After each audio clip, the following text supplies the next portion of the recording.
with nature, and with our humanist values. Being here together builds our sense of community and kinship with each other. So let us listen to each other's stories with open hearts and open minds over delicious food, as our ancestors have done for millennia. Let us remember that we have this one beautiful life, and today we're here to celebrate it.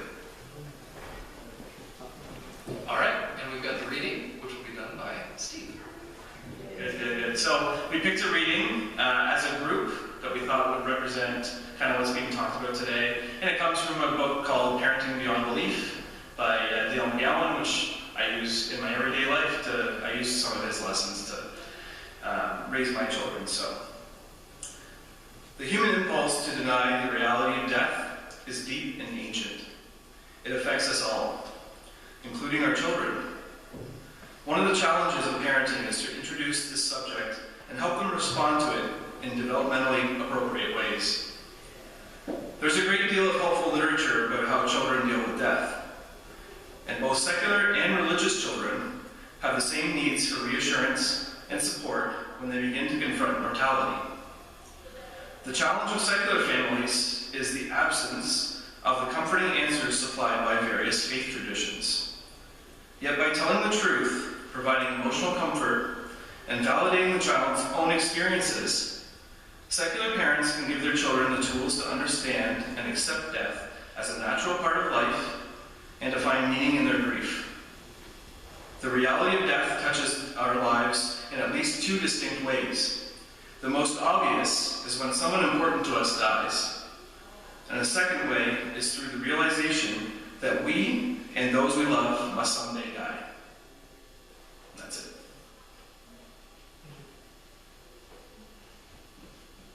All right. And with that, we'll introduce our speaker. So Hollie Lawing is a thought-provoking speaker known for her quirkiness and humor, while exploring complex topics with honesty and insight.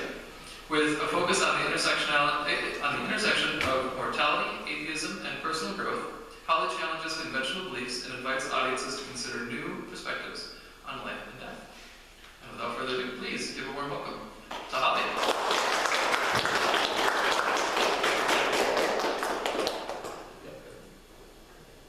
Awesome, thank you very much. I know this is a heavy topic today, especially when many of us are doing some celebrations. But it's always been interesting to me. Is this on hot? I was like, I don't know. We'll see. So I'm always interested when I see people show up to discussions about death and dying, especially as an atheist. Sorry. Can we? There might be a There's no pause button here. Maybe. We'll see. Maybe We'll see. So as we go through. We're just going to go all the way back. It's haunted. There we go. Let's stay with the introduction for a second. So every time that I do this talk, it's always interesting to see a whole bunch of people show up, especially ones that I've never met before, talking about my death story. But it's always intriguing as well when everyone's like, let's talk about death. Even though we never really want to talk about it, as soon as there's a talk, people like to show up to it. And one of my favorite things to say is that, newsflash, everyone's actually dying, you just don't realize it. Every day that we're living towards something is actually our death. When there's two different types of, sorry, this. I appreciate it. You want me to move you forward, or? No, as long as it's there staying, I'm just making sure. Okay. I just see the colors changing behind me going, oh gosh. There's this old saying that there's two different times that in your life that you live. The life that you live before you realize you're dying, and the life that you start to live when you realize you're dying. So, as far as my story, we all had these conversations. We actually had a couple of them this morning that actually talked about. There we go. So, have you always been an atheist? Tell me about your fall from religion. What is your religion story? So my story is that I was actually raised by Bill and Sherry Weaver in a Roman Catholic family in Western Pennsylvania. I was the only surviving pregnancy of 6 children. And that was really hard for my family because being Roman Catholic, it is all about big, huge families. And so my mom felt like a failure every Sunday Sunday, we would go to Sunday school and pray really, really hard. And I worked on my first communion, worked on my confirmation, and I was going to be that strong Roman Catholic. It was until I was about 9 that I sat my mom down and I was like, I have a question. Why is Santa's wrapping paper in your closet? My mom's response, the loving woman that she is, stupid shit. I was like, wait a minute, does that mean that you're Santa? She's like, yes, it's about time you figured it out. I was 10. So then I said, okay, let me talk to you about, what about the Easter Bunny? She's like, yeah, no, it's not real. I was like, okay, what about the Tooth Fairy? You mean to tell me the Tooth Fairy's not real? No, Tooth Fairy's not real. I'm like, okay, Jesus. Oh. No, that one's real. But Santa, Easter Bunny, and Tooth Fairy have all shown up to my house. Jesus is the stories that we just hear about that no one's really ever met. So that's really when my wonder started to happen. Next, I went through my excommunication. As I showed up to Roman Catholicism classes, I was going through my confirmation, and I kept asking questions, and I had a lot of them. In high school, we had this great teacher that said all of these things about always ask why and wonder everything. And we're in the middle of learning another Bible verse, and we talk about a burning bush. And I'm like, oh, I just learned about this. It's called a mirage. No, it's not, Hollie. We need to think about this from faith. I'm like, okay, well, that wasn't really talking snakes, right? So we were having these conversations, and they were thinking about this. No, Hollie, there was a talking snake. Okay. He didn't really walk on water, right? Because we're saying he was more enlightened, and he had this feeling about him that he could walk on water. No, he really walked on water. I'm like, okay, this doesn't make sense. Finally, a week after my confirmation, we were all huddled together and found out that one of my classmates was dying in a hospital at the age of 15. He was hit by a car where it broke his femur into 4 different places and his brain was swelling. We all sat there and prayed super hard, and one of the Monsignor said, it is God's will. I took a moment and I mumbled to myself, what an asshole. This 15-year-old kid of this woman who had 2 miscarriages before, he was her rainbow baby, and he takes her from him? And that didn't make sense to me. So I kind of took this as the battle was on. I had to understand who was this narcissist, crazy person that I had to pray to. The final moment that got me excommunicated was Easter weekend. We were talking about the resurrection.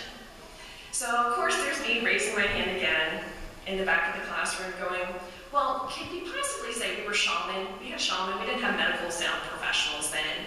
Could we have said he was probably in a coma because he's been hanging around outside in the heat with no food and water? Lay him down in a nice cold cave, and he woke up and said, forget this, and left. Monsignor had a meeting with my parents and removed my name from the registry. I was no longer welcome to church. So the next thing is talking about, well, wait, I don't have to worry about any of these fairy tales anymore. So I've already proved that Santa Claus isn't real. I proved that Tooth Fairy wasn't. All of these stories, I'm like, okay, so Jesus wasn't really real, right? So I got to walk away and say, okay, I never really lost my faith. I've always been faithless. So no big deal. I can just continue to live my life. Okay. Yeah. Now that you take the power away, that works. So why do I care about death? At the age of 10, I was diagnosed with a genetic disorder called Ehlers-Danlos. It was found by accident. I was working really hard to become a professional ballet dancer at a very young age. And they thought I had Marfan syndrome. Now, for those who don't know, Marfan syndrome is usually where that 13-year-old track star dies of a heart attack mid-stride during the workouts. So they were really nervous about me working really hard to become a professional athlete. So we tested me for Marfan syndrome back in the 80s. They came back and said, congratulations, you don't have it. You have its weird cousin, Ehlers-Danlos. It just means you're going to be super bendy. Okay, that's great for ballet. But at the age of 21, I had to retire from ballet because everything hurt. I kept dislocating my neck. I kept dislocating my shoulder. It's fun to be the stupid human tricks where you can sit there and go, okay, I can just bend in half, and everyone at a party is like, Hollie, do that weird thing where you can like throw your arm across your back. It was fun, but it was painful. At the age of 22, I met my future ex-husband.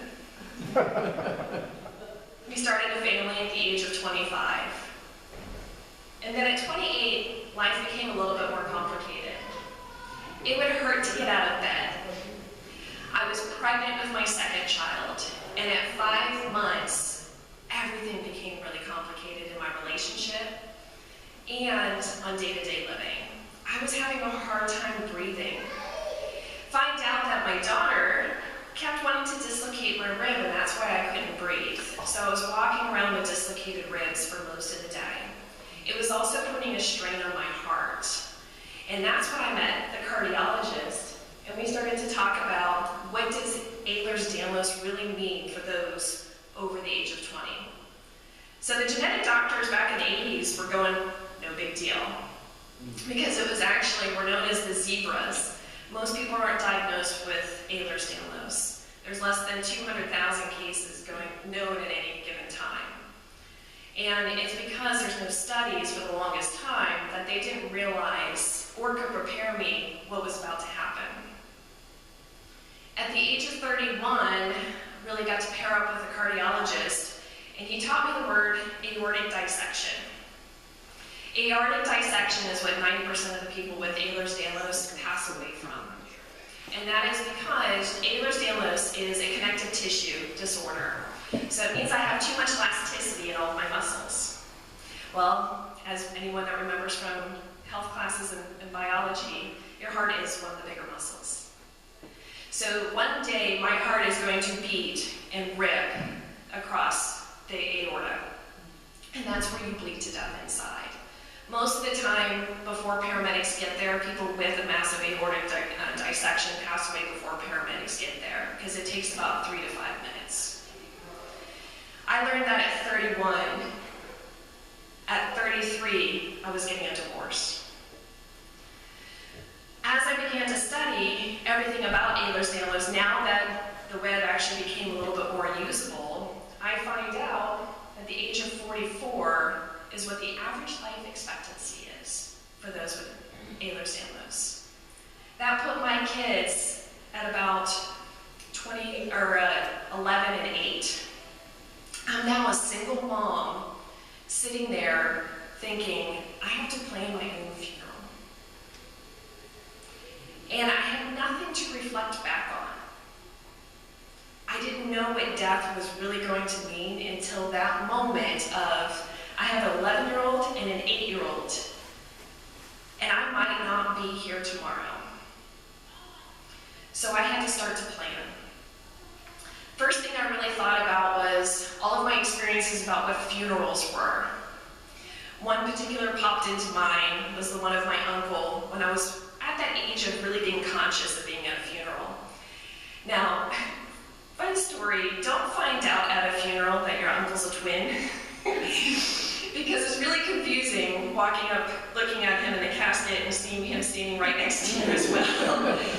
But everyone had a different emotional response there. I was upset seeing my uncle dead in a casket, and I see people behind me laughing and giggling and telling stories. And so I went and sat and talked to my father because he sees that I was distraught. And my father told me, funerals are for the living, not for the dead. And that's the only thing that really stuck with me moving forward was I am not the one that has to worry about my own funeral. I have to plan my funeral to support my children. That's really where my deconstruction of religion began.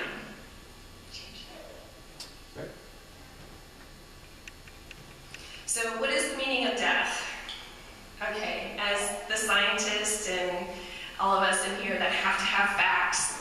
When you look at death, the Merriam-Webster Dictionary says permanent cessation of all vital functions. Okay, that sucks. That's just really scary to think, right? I no longer exist. How is that going to help my children? So the real deconstruction happened of really exploring what was that religion like. So looking at heaven, what is the story of why people created a heaven? People created a heaven with a goal. It was to help fluctuate your ego, to say, I'm important enough to earn my presence. But I started looking at it going, heaven is everlasting, and it's designed that way for us to think about it from the perspective of my memory never gets to die. Now, luckily, Harry Potter kind of gave us that story with talking about Horcrux, where you can create those things that you can continue to live on with. And some people look at that with their things, where they say, I've got this piece of jewelry from my grandmother. My grandmother lives on with me with this piece of jewelry. She created that memory with you. Or this photo that we took. So I started to take from there going, heaven could have a possibility of making me feel like I was important, because I want to continue my story well after I'm gone. Now, the story of hell. I'm see-through, so I couldn't, get the tan. It'd be nice to be out there basking in the sun, in the heat. Great parties, right? All of my favorite people are probably in most people's stories going there. So it could have some interesting effects, but I think that's not really for us. Reincarnation. The story of reincarnation was actually very fascinating to me, with that and karma. I actually have karma tattooed onto my body to remind me of that one. And reincarnation is continuously doing something over and over again. And to me, that's a lot like karma. You keep bringing this story and this information back to you over and over again, and it's just a life lesson. It doesn't bother you anymore when you finally figured it out. So I like that idea of taking it going, okay, what am I doing that I'm repeating that I can learn from, but then also teach my children on how to move past it. Suspension. Okay guys, Google is really weird. If you talk about death, there's a whole red pill down the rabbit hole talking about how we're suspended in between animals. It's a whole nother thing, and I was like, I am not on drugs to understand this, so I went ahead and crossed that one off my list. Aliens, a whole nother religion there. I'm kind of more of the carry my towel and say the answer to life is 42 kind of aliens girl, but it wasn't really the next story for me. Can we click once? Potentially. Okay. And then one more. There we go. So the next thing I found was a poem by a woman last name Ellis that she wrote in 1996 called The Dash. The part in the very beginning of The Dash is, I read of a man who stood to speak at a funeral of a friend. He referred to the dates on the tombstone as the beginning and to the end. He noted that what first came was the date of birth and spoke of the following date with tears. But he said what matters most of all was the dash between those years. So this whole entire time I was focused on the funeral and my body continued to hurt. I was depressed because I had to figure out how to support my kids after I died. But I was looking so much onto the future that I stopped being present. And I forgot I had to still be a mom, an employee, and a friend. So I've already created the first date. I was born in 1978. Those of you who are doing math right now, you're starting to figure out I'm older than 44. So when I started to think about what is my dash is what's helping me fill that funeral moment for my children. Because I need people showing up, laughing, joking, and sharing stories at my death with my children, so they know that I'm going to continue to live on in that ripple. we started to do everything as far as memories. The picture up here to the right, parents, myself, we started a tradition. Every Thanksgiving we drive out to Disney World and we started our dash story. We take lots of pictures with everybody, and I usually hide from the camera, but I started to remember this is about memories for my children. So our dash story of walking around with my parents through Disney World, driving from Dallas to Florida, listening to my mom in the middle seat complaining that my dad and I don't know directions, my kids watching movies and just putting the earbuds in so they don't hear Nana, and my dad and I just driving. To the left, we started this adventure that my kids at the age of 15 had to pick a country to go explore with me. Now, to them, still to this day, thinks it's about them exploring, but it was actually a teaching moment. I wanted them to be able to know that they can go see the world, but they can survive in it without me. Took Madison at the age of 15 to Dominican Republic, and we helped build homes for those that were unhoused. But it wasn't just that giving moment that she got to experience. The moment we got off the plane in a foreign country, I looked at her and I said, "Get us through customs." So she had to sit there and start looking, okay, wait, I gotta figure out all the signs. I gotta ask people. She knew Spanish. She could get us through there, but I had to force her to do it. So she was learning in that moment that she could do these things without me. The bottom there, Ray, her 15th birthday was during COVID, so we had to delay hers until May of this year. But we flew out to Dublin, hung out in Dublin, Edinburgh, and London. To this day, she still thinks Mom's an idiot and doesn't know how to read a map on her phone. But she was able to navigate us through the underground, all the way through London for all 10 days that we were there with our backpacks. So she has this memory of always arguing with me that she was the one that had to figure it out how to get there. But I know she's going to be okay whenever she has to be dropped in the middle of nowhere and she can find her way back home. I never went to college because my first career, I was a professional ballet dancer. I started at 15, moved away when I was 16, and then retired at 21. So I never got the college experience. So I decided at the age of 40, I was enrolled in college. At the age of 43, I actually got my associates. I'm currently working on retirement in the next 37 days in my current career. And I'm selling everything, and I'm going to the University of New Mexico to finish my psychology degree and to become a nurse. And it's funny because this picture, this last one, is the picture of me on my 44th birthday. The one that I didn't think I was going to make it to. That's the one that I sat there and went, oh, crap, now I gotta finish everything I've started. It has been a phenomenal experience of starting to live once you realize that you're dying. I have to admit, I had to take my pain medication this morning to roll out of bed so I can stand up here with you guys today. Most people with Ehlers-Danlos, by the time that they're 30, are walking with mobility aids, with wheelchairs and a cane. I sometimes have the energy to run a half marathon, which I did my first half marathon in 2019. But every day that I get a little bit older, I don't know if I'm going to be able to physically become that nurse, but I'm going to continue to build that dash story so that if I can, I do have that opportunity to help others. So when I look at this today, every moment that I have that I get to share my story of dying, I hope that that gets to bring a story back to you, that you get to share of maybe sharing the poem and going back and reading it, seeing then what you're doing today to create your dash story. Now, it's not always positive,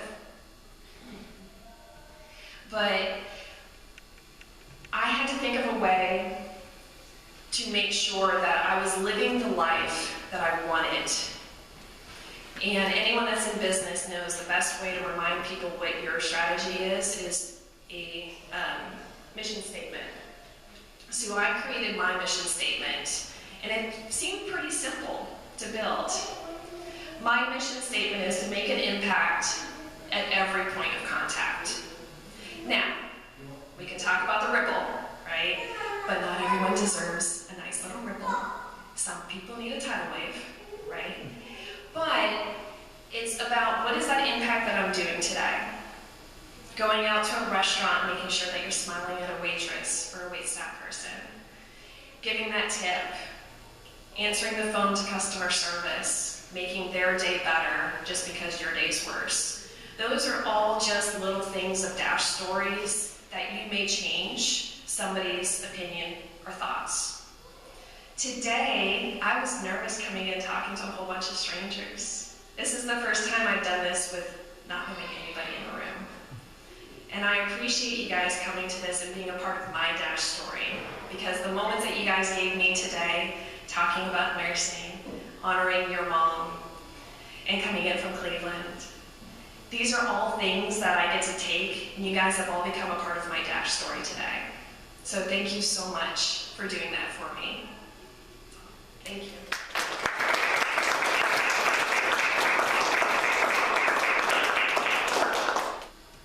Okay, so I'm going to move us into just a short guiding meditation here. If you're comfortable, close your eyes, be comfortable, get your feet flat on the ground and back straight, whatever you think good posture feels like for you. Alright, we're just going to focus on the sensations in our body right now. So start with your feet, feel your toes, move up your legs, into your stomach,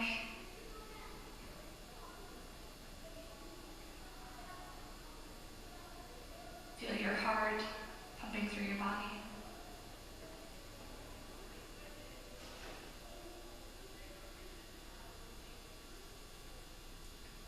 Feel your arms, fingers,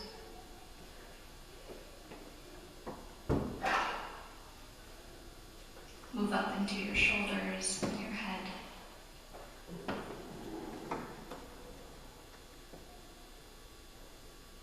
And Hollie was talking here about making an impact. Think about the last time that you can remember that somebody did something that made an impact on you, smiled at you at a grocery store, something that felt nice and pleasant.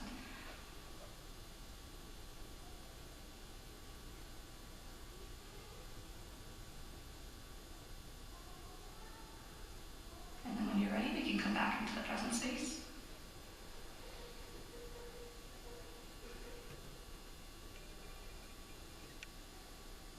And then Austin's going to come back up here for a moment of wonder, and I'll trade spaces with him. So, raise of hands, who was able to see the lights on Friday night? Or Saturday night, even like last night? A couple? Yeah, that's okay. All right. Not as many as I thought. So Victoria and I were able to do this. We went out to Metamora area, because I have a coworker who texted me. He goes, "Aurora now!" He was out somewhere, and I was like, "Oh, I gotta go." So we kind of, on the spur, we were just watching shows, and on the spur, we went and drove up. And we got some really cool pictures here. You can see some of it's a little bit of camera work. It was a lot dimmer than that, so you're just changing some of the exposure and things like that. But you know, you're just kind of sitting there under the stars, kind of wondering, like, how does all this work? Well, at least I am. You know, maybe other people don't. So I started kind of looking into it, and I went down a pretty deep rabbit hole last night. So I'm going to try to I'm going to try to make sure that this is legible. I tested it on Victoria a little bit earlier, and she didn't last a minute, so we'll see how well this goes. So, about 2 p.m. on May 8th, the sun ejected a whole bunch of plasma. It's called a coronal mass ejection. And it was moving pretty quickly. It wasn't going the speed of light, but it only took 2 days to get here. That's about 94 million miles. Now, I'll preface this with John's not here today, so everything I say is true, okay? John would be in the back correcting, no, I think, you know. but roughly 94 million miles. It took 47 hours or so to get here for the first one. It hit about 1 o'clock in the afternoon, so we couldn't see the first one that got here. At least the ones towards the night. But, so when you do the math there, that's about 4 million miles an hour, which is a hell of a speeding ticket, all right? But it's not anywhere near the speed of light, which is, well, it's only like 0.3% of the speed of light, so whatever the quick math on that one is. But it's kind of interesting how it works. I don't know if you guys know this, but the aurora borealis is actually only seen in kind of a ring on the top. That's why this picture here only has it doesn't have it everywhere, it's just in the ring. If you go too high in latitude, you don't actually see the aurora borealis anymore. And if you go too low in latitude, you don't see it either. And so the explanation, I'll try to do some hand waving here, but you can kind of see in the pictures here from top left, top right, bottom left, bottom right. Basically, as the plasma is hitting us, it kind of like stretches that magnetic field. And out like a line here. And if it's too high in altitude, then the magnetic field lines are kind of like really high, it just kind of blows around the Earth. And if it's too low in latitude, it doesn't have enough energy. So I'll show you. So the second one here, it's kind of like it's like a rubber band. It kind of like stretches it, and then it snaps back. And when it snaps back, it adds some energy to the electrons in that plasma. It goes around the field line and hits, and that's why you're just hitting in a certain area. So if there's not enough snap of the field, the magnetic field, then it doesn't excite the air. All right, raise your hand if I lost you. Okay, we're doing pretty good then. All right, that's not so bad. So as it comes in and it enters the atmosphere, it interacts with all sorts of different particles up there, right? So you've got these electrons that are colliding with oxygen, nitrogen, helium, hydrogen. Victoria said I needed to list all of the things out. There's some physics going on there too. But basically you guys remember kind of the atomic model. Justine's probably going to kill me for this, but so you've got your, it's kind of out of date, but you've got your nucleus and you've got your various valence shells, right, of the electrons. So you've got just the 2 electrons, and then you've got, I think it's 8, and then, you know, you keep kind of going like this, right? When those electrons come in, they hit the electron and it bounces it up to a higher state, and then it comes back down. And when it comes back down, it releases light. And the amount that it comes down determines the color. So if it has a lot of energy as it comes down, it's blue. And if it has a little bit of energy as it comes down, it's red. And different atoms, hydrogen, nitrogen, helium, and oxygen, I think that's the last one, they all have different levels when it comes down, naturally, depending on how many electrons are in the atom. But anyways, so that's kind of what's going on here, is it has different levels, it comes down, and it releases some light. You'll notice that monoatomic oxygen is twice on this thing, and it has 2 different colors. And that's because it's different heights in the atmosphere. So the higher oxygen gets more of a bluish, greenish tint. The lower oxygen, I believe, and John will correct me if I was wrong, the lower oxygen has a lower color. And that's because the electrons hit the oxygen higher in altitude with more energy. So it's bouncing it up higher and coming back down with the higher energy. After it's gone through a lot of the atmosphere, it may not have as much energy, so the lower oxygen is only bouncing a little bit. So that's kind of where your colors come from. But yeah, so I was just sitting here thinking about how, you know, all the conditions have to be just so, and you know, we were able to see this, and Victoria was really impressed, particularly with just kind of how much of a cultural moment this was. She was really kind of awe-inspired by that.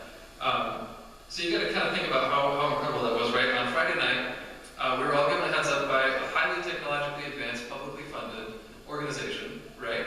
And then we disseminated that information on social media amongst all of ourselves and things like this. And then we all independently or together drove in our cars out to someplace dark, typically. And then we all watched the same thing, more or less, at the same time. And then the next day we shared, or that night, we shared a whole bunch of pictures. And it was this cultural moment where we could all kind of like enjoy the same thing together at the same time. And I think that's just absolutely lovely. I think it's that impact.